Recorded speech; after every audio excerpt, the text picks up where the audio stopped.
ز کودکی خادم این تبار محترمم، چونان حبیب مظاهر مدافع حرمم.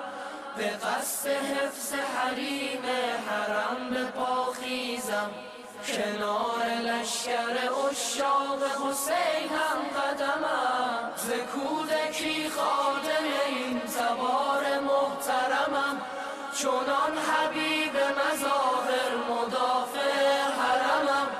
کنار لشکر عشاق حسین هم قدمم. اگر که حرمت این بارگه شکسته شود، و یا اگر که ره کرب و بلا بسته شود، چونان زنم به پیکر غاصب شام و عراق، که بند وجودش ز هم گسسته شود. ز کودکی خادم این تبار محترمم، چونان حبیب مظاهر مدافع حرمم.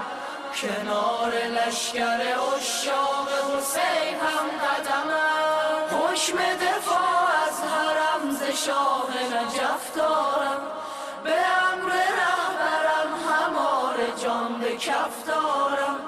هدف فقط رهایی عراق و سوریه نیست، مسیرم از حلب از قدس را هدف دارم. ز کودکی خادم این تبار محترمم، چونان حبیب مظاهر مدافع حرمم.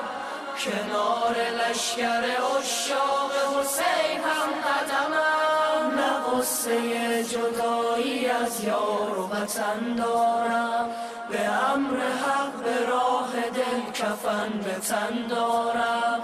پریدن از قفس که بال و پر نمیخواهم، عشق از بال پریدن همان که من دارم. ز کودکی خادم این تبار محترمم، چونان حبیب مظاهر مدافع حرمم.